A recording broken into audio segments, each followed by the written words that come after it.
Hello friends, लमोरिया study में आपका फिर से स्वागत है। आज का जो अपन टॉपिक है वो घर्षण बल से संबंधित है। यानी कि घर्षण बल किसे कहते हैं, कितने प्रकार से होता है घर्षण बल और घर्षण के क्या लाभ हैं, क्या हानियां हैं, इसके बारे में अपन इस वीडियो में पढ़ेंगे। घर्षण बल यानी कि फ्रिक्शन, दो पृष्ठों के बीच आपेक्षिक गति का विरोध करने वाला बल क्या कहलाता है? घर्षण बल कहलाता है। अर्थात अपने पास कोई दो पृष्ठ हों, कोई दो वस्तुएं हों और वो आपस में क्या हो, संपर्क में हो, तो उनकी गति का विरोध करने वाला जो बल होगा वो क्या कहलाता है? घर्षण बल कहलाता है। सपोज दैट अब ये मेरे पास नोटबुक है, इसके ऊपर मेरे पास ये ढक्कन है। अब ये दोनों एक दूसरे के संपर्क में है। अब अगर मैं इसको इधर मेरी तरफ खींच रहा हूं, अपनी ओर खींच रहा हूं इसको, तो जिस साइड में मैं बल लगा रहा हूँ ठीक उसके विपरीत दिशा में यानी कि इसके सामने वाली दिशा में एक बल कार्य करेगा, जो क्या करेगा, इसकी गति का विरोध कर रहा है, यानी कि इसको इधर आने का विरोध कर रहा है। तो वो बल क्या कहलाता है? घर्षण बल कहलाता है। यानी कि घर्षण बल के लिए आवश्यक जो बात होती है वो क्या होती है कि दो वस्तुएं हो और वे क्या हो, संपर्क में हो, आपस में दोनों में टच में हो, तभी ही घर्षण बल कार्य करेगा, वरना घर्षण बल कार्य नहीं करता। तो पहला जो है इसके अंदर वो होता है स्थैतिक घर्षण। स्थैतिक घर्षण यानी कि स्टैटिक फ्रिक्शन, वह घर्षण बल जो संपर्क में आए तलों के मध्य आपेक्षिक गति उत्पन्न होने से पूर्व कार्य करता है, स्थैतिक घर्षण बल कहलाता है। यानी कि वह घर्षण बल जो संपर्क में आए तलों के मध्य आपेक्षिक गति उत्पन्न होने से पहले कार्य करता है। मान लो अपने पास ये सतह है, ये कोई पृष्ठ है, सतह है, इसके ऊपर मैंने वस्तु रखी है जिसका द्रव्यमान है m, ठीक है। तो इसका भार इधर लग रहा है W बराबर mg। अब अगर मैं इसको मान लो इधर कोई बल लगा रहा हूं, F मानो या P मानो, जो भी है, F बल लगा रहा हूं,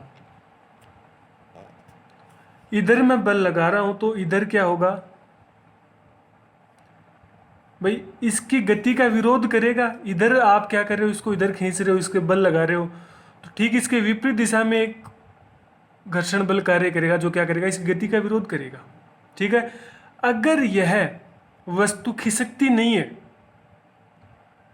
ये इसी अवस्था में रहती है, इसी विराम अवस्था में रहती है, तो इस अवस्था में क्या होगा, F बराबर F डैश होगा। तो इस अवस्था में जो घर्षण बल कार्य करेगा वो क्या कहलाएगा? स्थैतिक घर्षण बल कहलाता है। यानी कि बल भी लगाया आपने, लेकिन वह बल पर्याप्त नहीं था उस वस्तु को गति की अवस्था में लाने के लिए, और इस बल के विपरीत दिशा में एक बल और कार्य कर रहा है, जिसको क्या कहते हैं अपन? घर्षण बल होगा। और अगर वो स्थिति में परिवर्तन नहीं हो रहा तो उस समय वो क्या कहलाएगा? स्थैतिक घर्षण बल कहलाता है। यानी कि F बराबर F डैश, ठीक है। इस अवस्था में क्या होगा कि वस्तु गति नहीं करेगी, यानी कि वो अपनी प्रारंभिक अवस्था में ही रहेगी। अब सपोज करो ये जो लगने वाला बल अगर अपन बढ़ा दें तो इसका मान भी बढ़ेगा, और एक अवस्था ऐसी आएगी कि ये वस्तु पर लगने वाला बल तो ज्यादा हो जाएगा और F डैश का मान क्या हो जाएगा? कम हो जाएगा। तो उस अवस्था में ये वस्तु क्या हो जाएगी? गतिशील अवस्था में आ जाएगी। तो स्थैतिक घर्षण क्या होता है? वह घर्षण बल जो संपर्क में आए तलों के मध्य आपेक्षिक गति उत्पन्न होने से पूर्व कार्य करता है। यानी कि उस वस्तु के अंदर गति उत्पन्न होने से पहले जो घर्षण बल कार्य करेगा वो क्या कहलाता है? स्थैतिक घर्षण बल कहलाता है। और स्थैतिक घर्षण बल का मैक्सिमम मान जो होता है, यानी कि maximum value of static friction called सीमांत घर्षण, यानी कि क्या कहलाती है? सीमांत घर्षण बल कहलाता है। यानी कि स्थैतिक घर्षण बल का अधिकतम मान, ध्यान से सुनना, स्थैतिक घर्षण बल का अधिकतम मान सीमांत घर्षण कहलाता है। और इस सीमांत घर्षण में भी जो वस्तु होती है वो गति नहीं करती, यानी कि एक लास्ट पॉइंट होता है।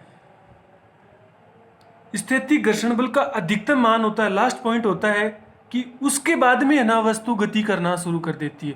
तो वो जो बल का मान होता है या बल जो होता है वो क्या कहलाता है? सीमांत घर्षण कहलाता है। अब ये सीमांत घर्षण किन किन बातों पर निर्भर करेगा? मान ली वही आपके पास वस्तु है जिसका भार है mg, इस पर आप इधर कोई बल लगा रहे हो P, तो इसके विपरीत दिशा में घर्षण बल लग रहा है F, और इस भार का रिएक्शन फोर्स जो है वो ठीक इसके ऊपर की ओर लग रहा है R। ठीक है, यानी कि इसका भार कितना mg है, तो इसका जो रिएक्शन फोर्स लगेगा वो तो ऊपर की ओर लग रहा है R। ये आप बल लगा रहे हो P, इसका ठीक उल्टी दिशा में जो घर्षण बल लग रहा है वो क्या लग रहा है? F लग रहा है। तो जो सीमांत घर्षण बल होता है वो किस बात पर निर्भर करता है कि ये जो आपके पास जो पृष्ठ हैं उनकी प्रकृति पर निर्भर करता है। मान लीजिए अपने पास ये रेजिस्टर है और इसके ऊपर ये ढक्कन रखा हुआ है, तो जो सीमांत घर्षण बल है वो इन दोनों पृष्ठों की प्रकृति पर निर्भर करेगा। कैसे? अगर मान लो ये पृष्ठ खुरदरे हैं तो घर्षण का मान क्या होगा? ज़्यादा होगा, और अगर पृष्ठ चिकने हैं तो घर्षण का मान क्या होगा? कम होगा।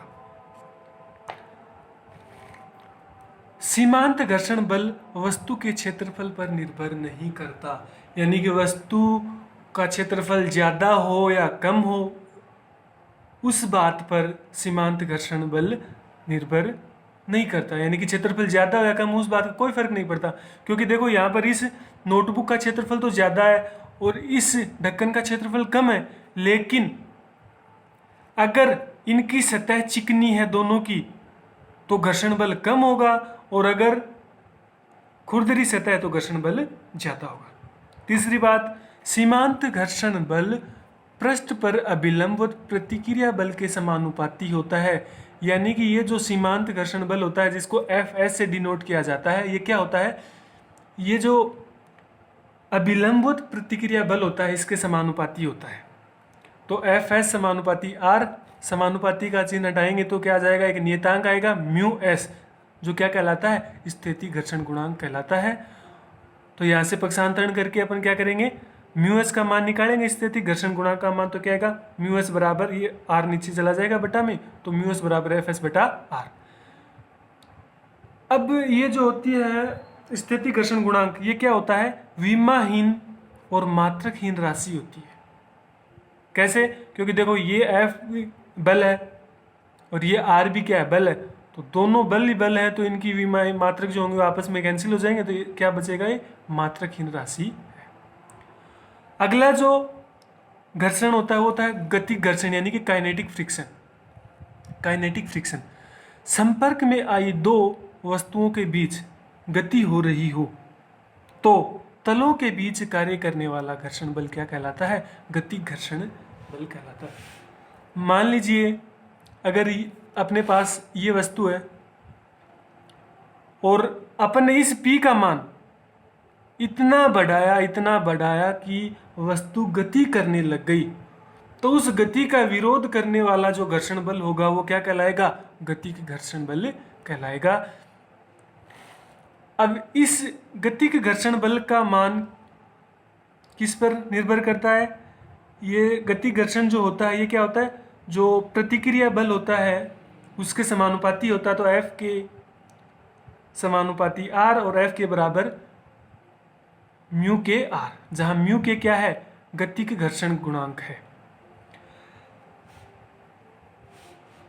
म्यू के का मान हमेशा ही म्यू एस से कम होता है, कि गतिक घर्षण गुणांक का मान हमेशा ही स्थितिक घर्षण गुणांक के मान से कम होता है। अब ये बात हजम नहीं होगी, अपन क्या सोचेंगे कि भाई सर वस्तु तभी गति करेगी जब उसके ऊपर ज़्यादा बल लगाएंगे तभी तो गति करेगी, इसका मतलब गतिक घर्षण बल का मान ज़्यादा हो गया, और गतिक घर्षण बल का मान ज़्यादा होगा तो गतिक घर्षण गुणांक का मान भी ज़्यादा होगा। लेकिन ऐसा नहीं होता। क्यों? क्योंकि जब वस्तु विराम अवस्था में होती है और उसको गति की अवस्था में लाया जाता है, तो जब शुरुआत के अंदर अपन बल लगाते हैं तभी ज़्यादा बल की आवश्यकता होती है, लेकिन जब वस्तु गति की अवस्था में आ जाती है उस समय उसके ऊपर ज़्यादा बल की आवश्यकता नहीं होती। सपोज करो ये वस्तु है, एक पृष्ठ, एक वस्तु ये है, एक वस्तु ये। अब ये विराम अवस्था में, जब मुझे इसको गति की अवस्था में लाना होगा तो मैं इसके ऊपर ज़्यादा फोर्स लगाऊंगा एक बार, लेकिन जब ये गति की अवस्था में आ जाएगी तब मेरे को बहुत ही कम बल लगाना पड़ेगा। इसीलिए क्या होता है, गति घर्षण गुणांक का मान हमेशा ही स्थिति घर्षण गुणांक के मान से कम होता है। अब ये गति घर्षण जो होता है ये दो प्रकार से होता है, एक तो सर्पी घर्षण और एक लोटनी घर्षण। सर्पी घर्षण का मतलब तो हो गया कि वह घर्षण बल तब उत्पन्न होता है जब एक वस्तु दूसरी के पृष्ठ पर वास्तव में खिसकती है। सपोज दैट यही है और इसको अपन खिसका रहे हैं, आगे पीछे खिसका रहे हैं, इस अवस्था में तो ये क्या है, सर्पी घर्षण है, ठीक है। और ठीक इसको ऐसे कर दिया जाए, पहिए के रूप में अगर इसको कर दिया जाए तो देखो ये अपने आप ही थोड़ा सा करने के बाद में अपने आप ही ये गति करने लगता है। ये कौन सा घर्षण हो गया, लोटनी घर्षण। यानी जब कोई वस्तु जैसे पहिया हो, गोला हो, बेलन हो, है ना, और किसी पृष्ठ पर लुढ़कता है तो लगने वाला बल क्या कहलाता है, लोटनी घर्षण बल कहलाता है। लोटनी घर्षण बल अभिलंब प्रतिक्रिया बल आर के समानुपाती होता है तथा बेलन या गोले की त्रिज्या के व्युत्क्रमानुपाती होता है।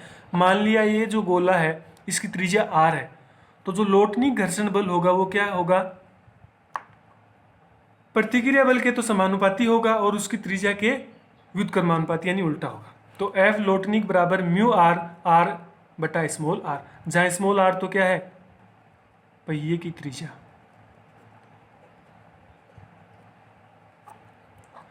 तो लोटनी घर्षण का मान सर्पी घर्षण की तुलना में हमेशा ही क्या होता है, कम होता है। अब देखो घर्षण के लाभ, घर्षण के कारण ही चलना संभव है। अपन चलते हैं तो वो घर्षण के कारण ही होता है। होता क्या है, जैसे ही अपन धरातल पे चलते हैं, सड़क पे चलते हैं, तो व्यक्ति के द्वारा नीचे की ओर फोर्स लगाया जाता है, ठीक है। ठीक उसी समय सड़क के द्वारा ही क्या होता है, व्यक्ति के पैरों पर ऊपर की ओर बल लगाया जाता है, जिसके कारण अपना चलना संभव होता है।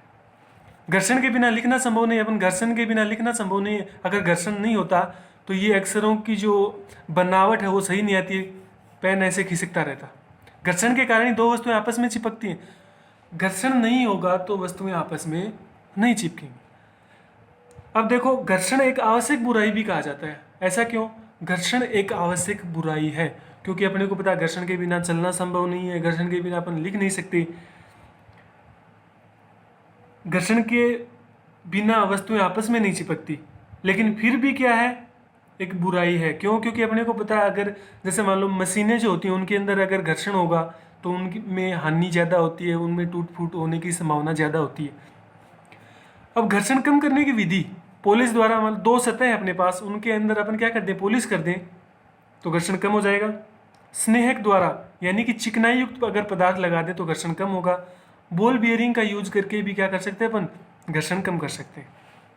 तो देखो mu R less than mu K less than mu S, यानी कि जो लोटनिक घर्षण जो होता है, जो रोलिंग फ्रिक्शन जो होता है, घर्षण गुणांक जो होता है वो सबसे कम होता है। फिर गतिक घर्षण गुणांक ज़्यादा होता है और सबसे ज़्यादा मान किसका होता है, स्थितिक घर्षण गुणांक का मान ज़्यादा होता है। घर्षण बल हमेशा दो सतहों के बीच आपेक्षिक गति की दिशा की विपरीत दिशा में लगता है। ये अपन को पता है कि घर्षण बल हमेशा क्या लगेगा, जिस दिशा में वस्तु की गति हो रही है उसकी विपरीत दिशा में लगता है। और जब दो सतहों को बहुत ज़्यादा चिकना बना दिया जाए, ये ध्यान से देखना कि अत्यंत चिकना बना दिया जाए तो उन सतहों के बीच घर्षण बढ़ेगा न कि घटेगा। अब देखो ओवरव्यू अगर देखें तो घर्षण के बारे में सीधी सी बात है। पहला पॉइंट तो क्या, घर्षण कब होता है, जब दो वस्तुएं संपर्क में आएंगी तो ही घर्षण होगा, पहली बात। दूसरी बात, घर्षण किस बात पर निर्भर करता है, घर्षण हमेशा जो पृष्ठ हैं, जो वस्तुएं हैं, उनके पृष्ठों की जो सतह है उस पर निर्भर करेगा, यानी कि वो चिकनी है या फिर खुरदरी है। तीसरी बात, घर्षण जो स्थितिक घर्षण है या सीमांत घर्षण है वो हमेशा ही क्या होता है, जो प्रतिक्रिया अभिलंबित प्रतिक्रिया जो बल होता है उसके समांतर होता है।